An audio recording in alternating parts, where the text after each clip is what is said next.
سلام، مرحبا بكم في قناتي مانيسا صابر. صحة فطوركم وان شاء الله تكونوا لاباس وانتم تتبعوا في الفيديو تاعي. اليوم حبيت نشارك معكم تحضيرات للعمرة. نهزوا بعض الافكار للتوزيعات لي جاتو لي شوكولا اللي حضرناهم كلها راح نشاركهم معاكم. اول حاجه راح نبدا بالتوزيعات. عندي لي بواط هذوما اللي فيهم الملصقات هذيك تاع عمره مقبوله. حضرنا لهم الدرجة كيف اللي فيها عمرة مقبولة، وحطينا فيهم العجوة 3 حبات حسب السنة ومعهم حبة درجة وغلقنا عليهم كما تشوفوا هكا جاي منظرهم هايل. من ناحية أخرى زدنا درنا القراعي هذوما اللي راح نعمروا فيهم الماء زمزم. تعرفوا كل واحد يحب يدي شوية ماء زمزم وليزانفيتي يعني يكون عددهم ياسر، يعني القراعي هذوما صغار يكفوا كي نعمروهم بالماء زمزم. هنا حضرنا هذوما اللي كما تشوفوا هكا حطينا فيهم واحدة حطينا فيها سبحة والعطر ولا يعني كل واحدة وش حطينا فيها حاجة من بركة تاع الحج.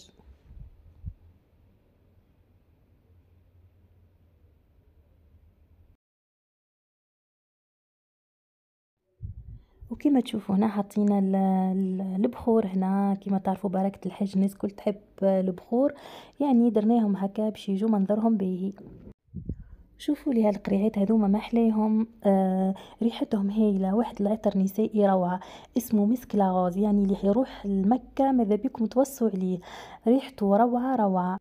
التوزيعات هذه اللي وريتها لكم عندها حتى علاقه بالهدايا اللي جابوهم لي زانفيتي، يعني كاين حجاب، العباءات، لي كوبون، يعني هذوما الحوايج ونزيدو نحطو معاهم التوزيعات هذوكم. هنا نجي للشوكولا كيما تشوفوا. هنا هذوما الشوكولا هذه تاع البيستاج، هذيك شوكولا البيضة تتباع هكاكا فيرا ونحنا نعمروها بعجينة البيستاج ومن بعد حطيناها في ليكيسات. كي حطيناها ما عجبتناش دونك ولينا درنا لها القاعدة هذه باش توقف عليها وجدت بالشكل هذا ما شاء الله عليه عجبت الناس الكل.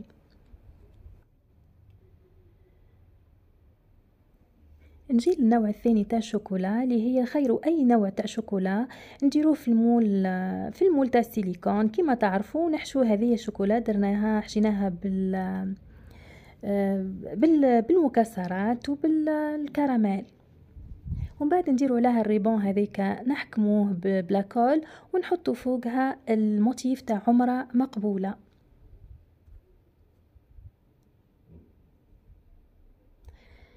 درنا موتيف تاع عمره مقبوله والموتيف كيف تاع الخمسه في زوز هايلين.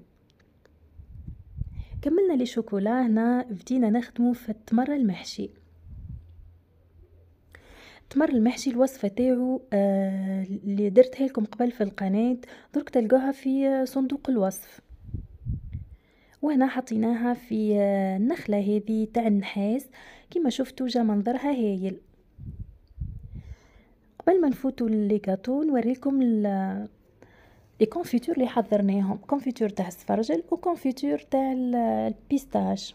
هنا راني صور ليكم يعني قبل ما نحطوا كل شيء.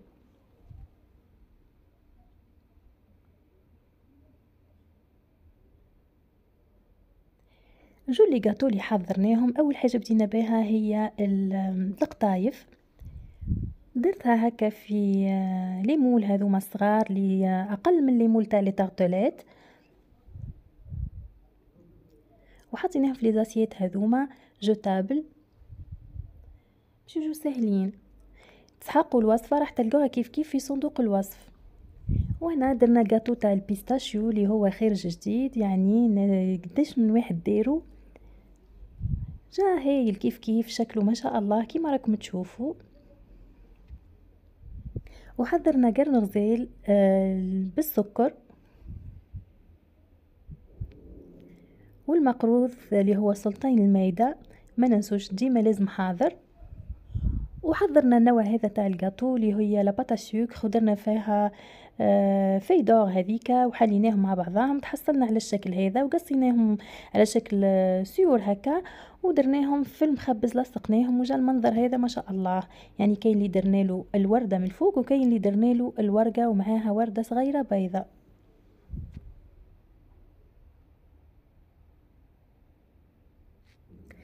شوفوا لي هذاك المنظر تاع المخبز كيفاه جا، تحفة ما شاء الله.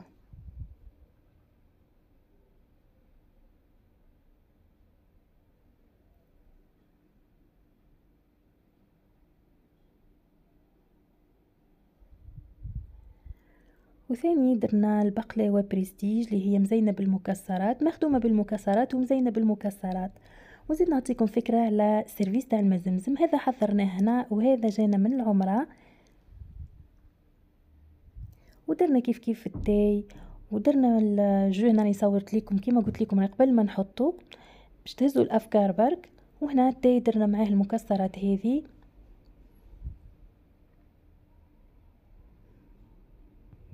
وهذه كانت النتيجة تاع التحضيرات تاعنا تاع العمرة. ان شاء الله عمرة مقبولة لكل المعتمرين ان شاء الله، وربي يوصل كل واحد متمني يشوف هذيك البقعة ان شاء الله ربي يوصلوا لها على خير ويتقبل منهم ان شاء الله، وربي ان شاء الله يتقبل دعائهم كامل يا رب. والحمد لله يا ربي اللي راحوا ورجعوا على خير، نحمد رب العالمين. واللي وصل معايا هنا لاخر الفيديو ما ينساش جامو كومنتير، والفيديو الجاي ان شاء الله. باي باي.